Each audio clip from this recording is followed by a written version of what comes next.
ക്ഷേത്രത്തിൽ വേണം. അതുപോലെ തന്നെ മുന്നോട്ടേക്ക് വരാവുന്നതാണ്.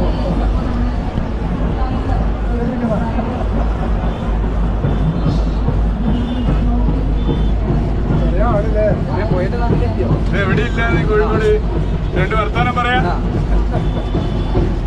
അപ്പോ എല്ലാ നിലയിലും ഒരു നദിക്ക് കുറുകെ ഇതുപോലെ ഒരു സംവിധാനം കേരളത്തിൽ അപൂർവമാണ്, ഇന്ത്യയിൽ അപൂർവമാണ്. ചാലിയാർ ഒട്ടേറെ ചരിത്രപരമായ പ്രത്യേകതകളുള്ള ഇടമാണ്. ആ ചാലിയാറിലൂടെ ഫറോക്ക് പുതിയ പാലത്തിന്റെയും പഴയ പാലത്തിന്റെയും ഇടയിലൂടെ സിപ്പ് ലൈനും അതുപോലെ തന്നെ ഇതുപോലുള്ള കേബിൾ കാറും ഒക്കെ തന്നെ പ്രവർത്തനം ആരംഭിക്കുന്നു എന്നുള്ളത് ഏറെ സന്തോഷകരമാണ്. ഇതിനകം തന്നെ ഈ പ്രദേശങ്ങൾ ടൂറിസ്റ്റ് കേന്ദ്രങ്ങളായി മാറിയിട്ടുണ്ട്. ഫറോക്ക് പഴയ പാലം ദീപാലങ്കൃതമായി മാറിയതും പുതിയ പാലം കളർഫുള്ളായി മാറിയതുമൊക്കെ നമ്മൾ കണ്ടതാണ്.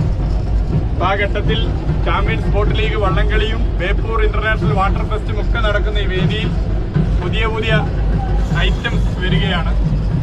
സർക്കാർ സ്വകാര്യ പങ്കാളിത്തത്തോടുകൂടി ടൂറിസ്റ്റ് മേഖലയെ കൂടുതൽ ഉണർവോടുകൂടി മുന്നോട്ട് കൊണ്ടുപോകാനുള്ള ഒരു എളിയ ഇടപെടലാണ്. നല്ല അനുഭവമാണ്. ബാക്കി ഇവർ പറയും.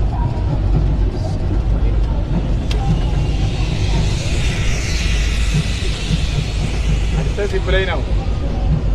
വലിയ താല്പര്യം. ഫറോക്കിന്റെ ചരിത്രത്തിലെ ഏറ്റവും വലിയ ആഹ്ലാദകരമായ സംഭവമാണ് ഇന്നിവിടെ ഉദ്ഘാടനം ചെയ്തിട്ടുള്ളത്.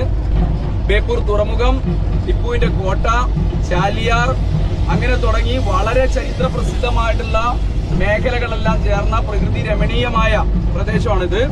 ബഹുമാനപ്പെട്ട മന്ത്രിയുടെ നേതൃത്വത്തിൽ ഫറോക്ക് പഴയ പാലം നമ്മൾ പൂർണ്ണമായും ലൈറ്റ് തെളിയിച്ചതും അത് സൗന്ദര്യവൽക്കരിച്ചതും പുതിയ പാലം നവീകരിച്ചതും എല്ലാം ചേർത്ത് ഫറോക്ക് ബേപ്പൂർ ഒരു ടൂറിസം കോറിഡോറായി മാറാൻ വേണ്ടി പോവുകയാണ്.